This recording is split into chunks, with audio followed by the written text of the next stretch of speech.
teekateeka yokangavvula abantu bano oba ekyo kyafuka kya bulijjo?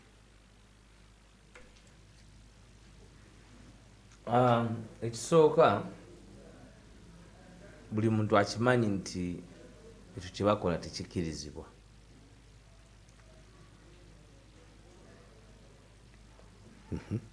Era buli kansala abagenzeeyo yeegezezza mu authority ey'Abannayuganda. Kadi mwakonkafune bulungi. Buli muntu yenna abagenzeeyo aba yeegezezza mu authority ey'Abannayuganda. Omanyi Kayongo, waliwo abantu abalowooza nti we are here by mistake. Era mu assumption yaabwe nti we tuli by mistake beerabira nti we are here because of an idea and vision of a generation.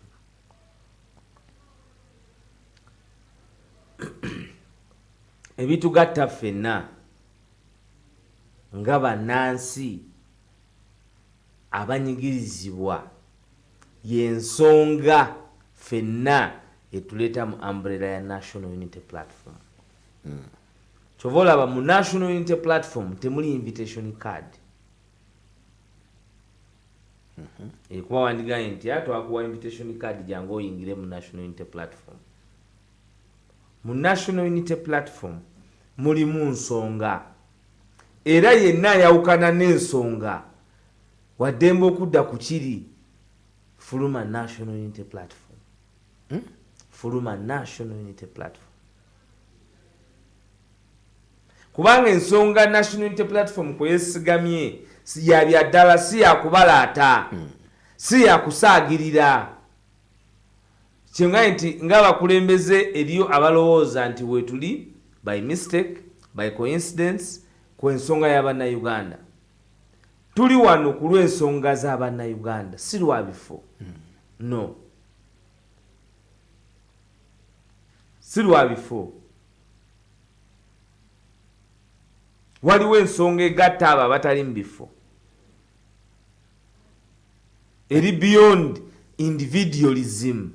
Kuba ekitugatta ffe kwe kuba nti waliwo ensonga enkulu ey'okununula Uganda eno mu buwambe mweri edde mu bikono gy'abannansi. Olwaleero ndabye akatambi, sinaba ku interrogating nsonga eyo fule. Omukyala ye Nalwoga nga alwanagana ne Dr. Tumuhaire owa National Water. Ettaka liba ono omuwala abaddewo ne omukyala abaddewo ne 1,500. Ono yalese kikomera n'agatawo bangaye nti ne ku NTV eggulire lyalwaninga. Impunity. Kati ensonga ezo zetuyimiriddeko nkulu okusinga ggwe okugenda eyo n'okkiriza okulya omugoye oguwoze n'ojja obejjagalira mu bantu ku nsonga zo ng'omuntu. Ate twambadde galubindi nnene nti tulaba. Kubanga assignment gye tuyina y'ey'okuwanguza ebiruubirirwa by'Abannayuganda, okulaba nti omwagala w'abangi ekisooka President Robert Kyagulanyi Ssentamu, ebiruubirirwa by'okulaba nti Uganda esenvula weebadde emyaka gino gyonna egy'emabega, emyaka gyonna gino egy'okukonzibwa, egy'okutuulibwako, kyekiseera ffenna twekembe tubulusominga eggwanga lyaffe, buli muntu asobole okubeera mu bulamu obweyagaza obulina essuubi.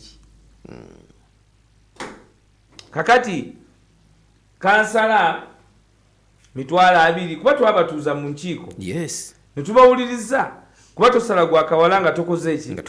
Ate abantu bangi baba balowooza nti tuli ba busungu.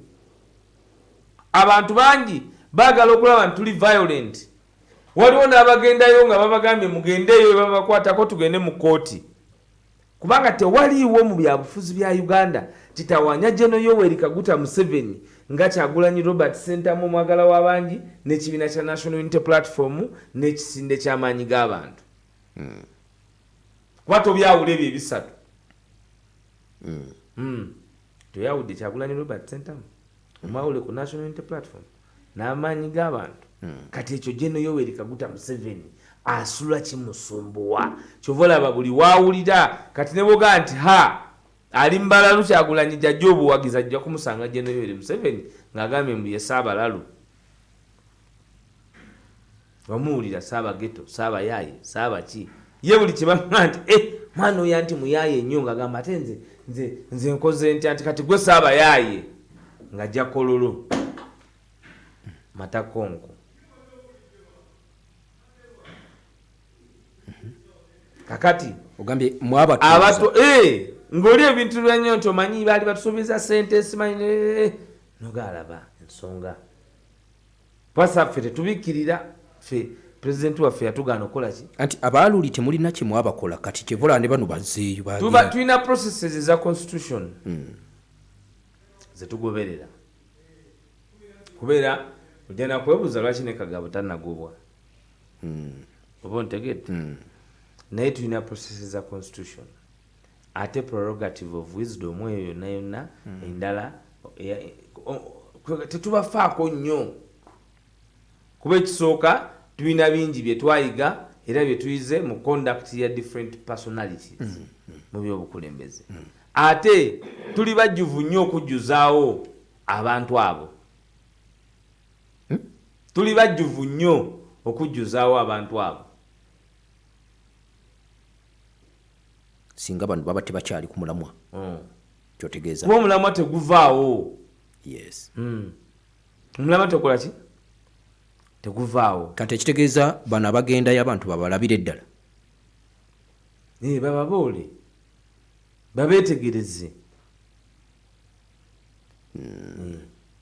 bababuuze bagenze ku by'abantu kubanga baba bakulonda ku bwa kansala galuga etulayo kanso yaani anaagikubiriza n'ekyokubiri abantu baganya okuyiga the more General Museveni kyafa kwe kumalamu abantu essuubi nti olaba ne bakansala bakyagulanyi babatutte ffe tuyimiriddewo ku nsonga abantu twabawa minzaani balina kutulabira ku bikolwa byaffe kyekituufu kyekifudde pulezidenti waffe okubanga mwagala wabangi ensonga nga bwefaanana bwajanja bwetambula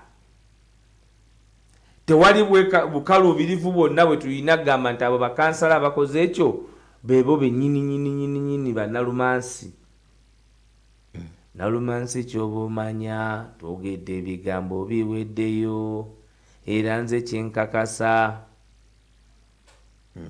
abo bakansala babagenda bebannalumansi bagiyita Power of Africa Radio 107.9 ekkula eri omuntu wa bulijjo eyo ensonga tugiwonzise twagala kulumba ku nsonga endala manyi programu eno bagiyita namwatulira era ensonga ezisinga wano woteekeddwa ogenda maaso n'okuba ng'oziwulirira then n'olyoka onoonya ebirala twagala kulumbako Masaka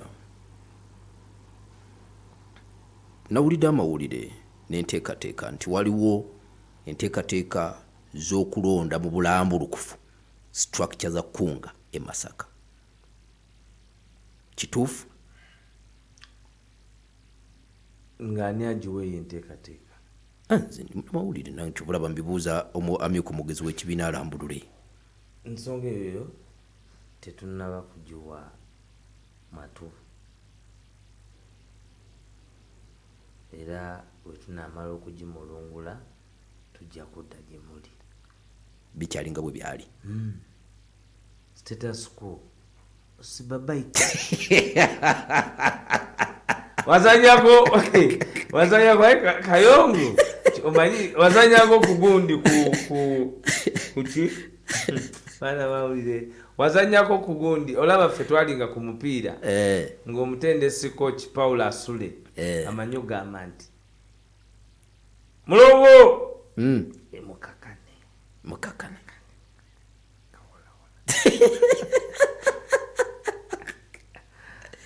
tutambuza gavumenti etambula. Okay. Eyo kasita omwogezi agamba ekyo nga tukivaako nga tugera ku simanyi buli wamu mpulirawo ensonga ye Masaka naye Masaka status quo abakulembeze gye bali obukulembeze gye buli tewali vacuum wali tulina enough capacity okuba nti tituli ekyatugatta nti newe tuba tetwagalana ne tuteeka okukkaanya kasita tuba nga tuli twogerezeganya ku nsonga y'Abannayuganda. Tuko pamoja. Kayongo nyinza okuba sikwagala naye kituleeta wano puroguramu eno Bannayuganda gye baatugamba nti gye tulina okubaako buli kati sentimenti zange nti sikwagala tezikola mu kuweereza bannansi. So njize nti even if you are nze munaye kankubuulireko Kayongo story emu. Nze Kayongo nagendako nga nkubye akasuuti kange akalungi kaali kapya nali nembaati yange nayo njekakasa naye nagivaamu mu kkubo nenjivaamu nga kiki bampise ku BBS puroguramu yange esoose owulira Kayongo ntuuka ku BBS natuuka bukyali nnyo oba natuuka saawa emu nga puroguramu ya saa 2 nga leero puroguramu atisi udde mpukutte ndi deputy spokesperson wa Democratic Party ebibiina ebyo Kayongo okuloboni Kayongo bangano kulituula ku pano nti sisobola tosobola kudiscussinga nsonga oze kwogera ki Waiswa oze kwogera ki bingi ebyayogerwa naye liba mbozi ya lulala ku nsonga eyo ne be nali nabo n'abayogera ne bye bayogera bwe tuli ejjukanya Mukama nga tusaasidde tuli ejjukanya nga tusisinkanye naye kyenzijukira nti waliwo munnamawulire bamuyita abeera ne ku leediyo Simba wayita era naye mpaawo kaaga ne bamuta ku BBS yabeera Simba yaani enyandirabira atera okubeera ku Simba ojja dijjukira sirifaako nnyo ye yakuyisa obubi yampisa bubi naye nendowooza nti oba it was a bit naive of him kubanga you interrogate the guests you're going to host. Yes. Nga producer abayise, then you don't dismiss people. You don't. Especially nga gotomanyi bibaliko wakutuukirako awo omudismissing otya naye obukulembeze bw'ebbogwe oba kigambo ky'Oluganda kyakoza kyekyo obw'ebbogwe kati obwo busumbuwa abantu abamu. Okay.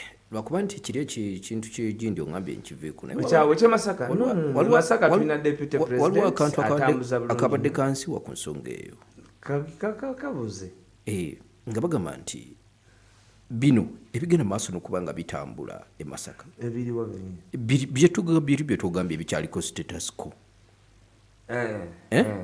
nti wakati mu kutambula kwabyo biyinza okusajjula biyinza okuvaako enkolagana okusajjuka wakati w'NUP ne Mengo.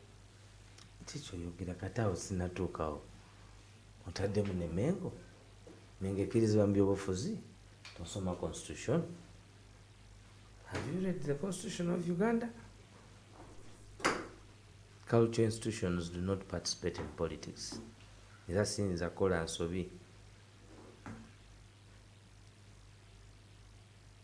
Ekibadde okimanyi nze nno naliko ne ku CBS edda General Yoweri Kaguta Museveni najjaawo n'agamba mbadde simanyi nti wenzija we wano sandize nga bakyatuuza mambo bado bw'oba ojjukira. So nze manyi nti cultural institutions teziri mu byabufuzi. So toyinza gamba ate Mmengo egenda yingira mu BNUP. Okay. bagiyita Power of Africa Radio 107.9 kubanga agamba nti NUP egenda yingira mu Benmengo ekkula ery'omuntu wa bulijjo eyo tuvuddeyo waliwo enteekateeka gye nawulidde gye mwalonkinze ebyokukwasizaako abaana baabo abaafa mu struggle n'abaana baabo abasibe kubagulira ebikozesebwa ku ssomero bakwasizaako ng'enteekateeka bwetambula kinabadde neebuuza sustainability ya kino ameko mugezi sustainability ya kino ng'NUP kibiina ekyakatandika sente munaazijjawa munnange bw'okula eri obuvunaanyizibwa bw'otadduka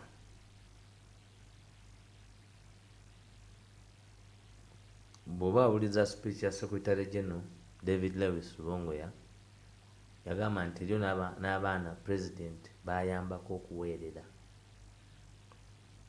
Twagala okusooka okwebaza abantu baffe mwenna abawangalira mu diaspora abawano abafuddeyo ennyo okulaba nti omulimu ogwo gutambula. Abaana gye bali basoma munnange era luliba olwo n'abatikiddwa ne mbalaba tusaba tube mu Uganda empya nga n'emirimu basobola okugifuna nga ne bakitaabwe entuuyo zaabwe tezaafa ttugge era byetukolerera kuba nagamba Kayongo nze gwe nja kulaba myaka gyonna tetukyakolerera gwe Kayongo tukolerera baana bo okuba nti babeera mu mbeera nga kitaabwe yali ow'amaanyi ng'ate teyaleka ensi esekererwa nga bwefaanana olwaleero. Kakati olw'okuba nga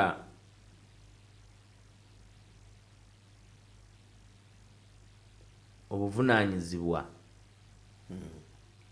tosobola kubudduka tugezaako kukola buli kisoboka.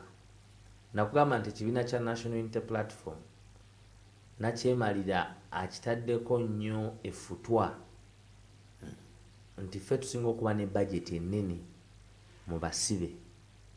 Bw'ogenda mu kkomera ly'ekitalya lumu nagenda ekitalya mu kugenda ekitalya nga bagamba eri mu kkomera ly'abaana ba national aba people power kkomera lya Nuupu era nina n'obujulizi businza kunyumya olwaleero obwampeebwa abamu ku security forces ku baana abasukka 3,000 abakwatiddwa nga bakwatibwa olw'okwekusa ku mwagala w'abangi Bakyewaggula Sentamu. Kakati tetusobola kumanaginga numbers ezo zonna kugambye ne bwe bajja mu kkooti bwebala nti buli omu ku baana bwebala nti ne bweba mwetaaga looya okuba nga ayambako kumpi ku buli mwana mu bunyomero bwa Uganda bonna n'egiba mitwalo 2 ziba sente mmeka buli lunaku kuba buli lunaku wabaawo ekiriwo. Ne bwe njogerera kati Nasiifu chairman wa boda mission boda riders freedom border bamuwambi ontegedde. Kakati abantu bano tuwangala ffenna era nga bw'oyinza okukeera ku makya nga Waiswa naye bamuwambye naye ng'ate alina obuvunaanyizibwa bw'atuukiriza mu bugubi kuba n'abasinga emirimu tegikola ki tegiriiwo olw'okuba active mu kujjako nakyemalira. Kakati kitukakatako okuzannya paati gye tusobola okuzannya era twagala okwebaza leadership y'obukulembeze bwa His Excellency Bakyewaggula Sentamu okufaayo okukuma omumuli eri bannayuganda okulaba nti tusobola okukwatira wamu ne tumala ensonga eno. Tetusobola kugimala. Lumu nali mpulira nga omu ku bakyala ba muganda waffe Yasin Kawuma ng'avuddeyo yeemulugunya. Of course tetusobola kumala buli kimu. Oyinza okusanga ng'omu ku bannaffe yalina abaana nga 20, baana 11. Kakati kiba kizibu gamba nti mukimanaginze satisfactorily ate olumu nga bamama banjawulo. Twalina bamama abamu abakeera ku makya ne bagenda bafuna $2 million eza Museveni era tetwakayana nabo. Kwegamba nkulaga nti buzibu bw'amaanyi naye nga kwe kugezesebwa na kyemalira kwe yateeka ku mukulembeze waffe okulaba nti apondoka olutabaalo lwalimu tekikoma ku baana abo bukabamu batata be batiddwa obawulidde John Kibalama John Bosco teri amanyi gyali Damulya teri amanyi gyali Kanata teri amanyi gyali kwegamba obulumi obw'abantu baffe abaawambibwa abaana ba Olivia Lutaya kati bagenda mu myaka kumpi ena bali mu desolate state olw'obutafaayo olw'omwoyo omugumu era omukyafu ogwabatukulembera nti ne ku kitiibwa ky'abakyala tebafuddeeyo kati gwe ng'omukulembeze kifaayo okulaba nti abaana bano puroguramu yaabwe tekoma naye we muba musobola okutambuza paka tulina abantu nga bakamyati emukyalo omusoga gwe bakuba yali aweereza emmere mu kibuga kakati kinene tusobola so ku mbeera eno gye tulimu nekibeera wisdom nti tuveeyo nina okukozesa platform gye tulina okugamba gavumenti nti emiwendo gya ebisale by'abaana ku ssomero gyekanamye ate nga waliwo obutali bwenkanya najja wano gwe nenkugamba ku nsonga ya results kati wagimanya nti nali mutuufu no program tetulimba no program tetwogera bigambo kunyumyamu bunyumya kubanga okunyumyamu obunyumya singa tetujja bagiyita so tukikola tetukitandise nti twakironkinze kibeerawo buli mwaka wewa waliwo abaana president nga president bakwasaganya ng'omuntu olwa foundation yaabwe through caring hearts naye ate era naffe nga national unity platform wakati ku bukulembeze bwe ate nkulaba nga tusobola okukola kyetusobodde okukola naye nga twagala okwebaza abantu baffe abakoze ekisoboka tulina abaana abali amazing abali mu classes eziri amazing abali mu kola work ali amazing sister wa Frank Senteza agenda kuyingira kati university tugezaako okulaba nti things move the way they're supposed to move where we possibly can. Bamuyita Alex Waiswa Mufumbiro lwakuba akadde kakano kampeddeko nsigaze eddakiika nga 2 naye nadde netest okola katya tugende nga didi omwike nga batumisingeko waliwo akantu akansi abantu nga bayogeredde ennyumba ya Nyanzi ennyumba ya Nyanzi yabadde ki nga beebuuza kubanga bagirabye era ku mitimbagano yabadde etambula nga bagamba abantu abali mu struggle sente zikula bino babijjawo ennyumba nga y'amaanyi anedda nti abantu bawana abasinga bwe kyobalaze kyebafuula emboozi ennyumba ya Nyanzi owagambye y'amaanyi ennyumba nti ennyumba kati y'amaanyi ya Nyanzi just abantu baffe tebali exposed ennyumba ya Nyanzi erina enzigi za aluminium meka simanyi abantu baffe tebali exposed musajja watwa ku hard working Nyanzi emyaka gyaliko afunya agambye sina nte yajanivayirize nti nyumba ye abadde abeerawo ebbanga lyonna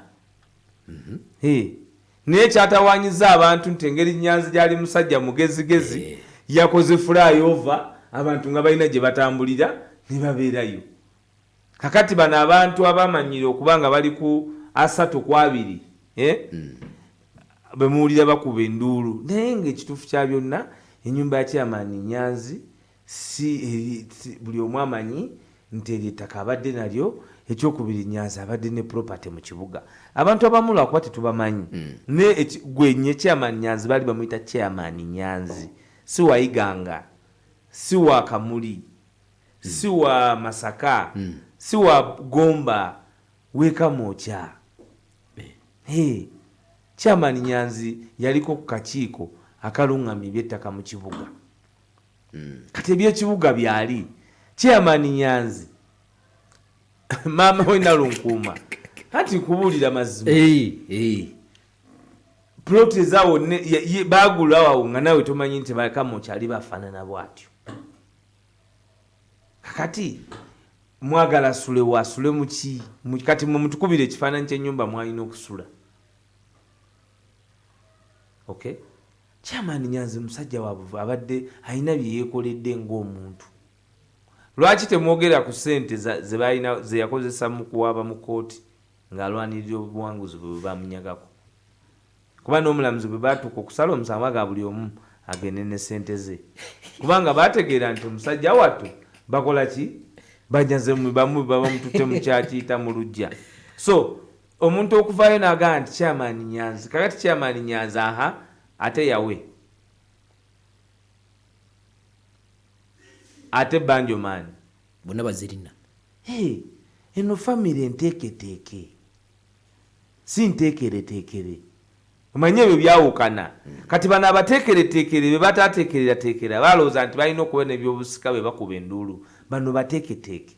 Chairman Nyanzi ye custodian owa famire eno yonna kubanga maama waabwe nnyaabe bw'ava mu nsi omuntu eyasigalawo okubawa direction ku bintu byonna yali Chairman Nyanzi. Kakati gwe n'osuubira nti Bobby Mugagga ate Chairman Nyanzi mwavu mukulu we. Ezo famire ziba ezo famire ezikuba busu. Waiswa tuve wano. So ensonga ey'ennyumba y'abantu abalaba nga buli kintu kipya ku maaso gaabwe tebasobola kuwa value ya kintu tebaba tebagimanyi. Nze ndoza Chairman Nyanzi ekisinga okubeera expensive we wantu awali ennyumba ye kubanga eri mu kibuga so si nnyumba. Era nkakasa nti singa aba ayagala kuzimba matiribona ate yandibadde sazimbye bwatyo naye olwokubanga nti ennyumba bagimenya n'okugimenya obadde okimanyi nti bagimenya mu covid nga bamenya tebagenda ne bagimenya nga bawamba abaana be bawamba ba Chairman Nyanzi babajjamu eyo nju ne bagenda abantu ne bagimenya ne bagikuba kumpi yonna gimalira wansi n'addamu n'akuba ebintu ebyo omusajja alondalonda amatafaali bupya n'addamu n'akuba obutiba omusanga ye bamuyita muntu wa watu omusanga akuba amatafaali agakubira waka. Kakati fe ababadde bamukyalira ebbanga lyonna abamanyi haso gyayiseemu emyaka egyo gyalina n'abanga olwaliro omuganda nti asulaawo.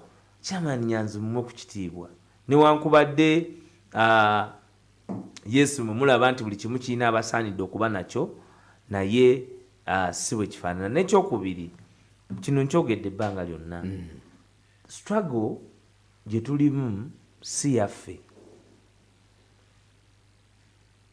era ffe balina kutwebaza buteri golowooza nti bano bannakyemalira tebasobola kutuwa mirimu mu gavumenti yaabwe tubaweereze bwe byakuba bulungi tuli bawumba tutunyo tetujyamu mu ttiimu yaabwe naye wabaawo okuyitibwa wabaawo okukola ki okuyitibwa.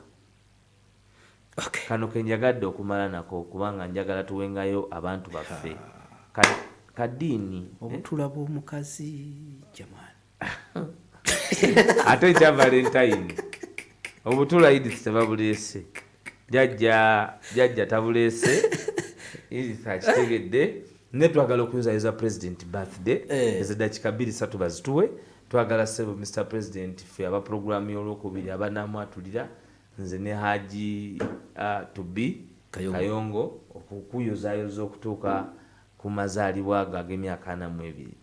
Baba tukweswanta tukwesunga okutandika ate okuwuuta ku magezi nunu ag'emyaka egy'obukolowo 82 gy'owezizza.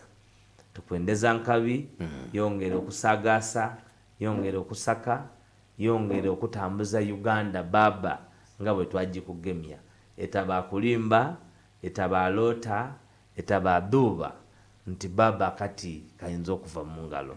Ife tusekerera abo bonna abalina emyoyo emibi yoli kibumba abawungule abasuule wala n'emyoyo gyaibwe kuba tukakasa nti niwe gwe baataku amafuta gwe baalaga emirimu n'obukozi bwa Yoswa gwe baawa ekitiibwa kya Sulimaani ku nsonga y'Abannayuganda babwine okuswika emyaka 40. Baba tukwendeza nkabi tukwendeza emyaka emirungi egyo egya 42 nga tuli kulwanirira ewanga lyaffe innaife Uganda. Tetusobola kubanga tugaziwa okusinga kwano.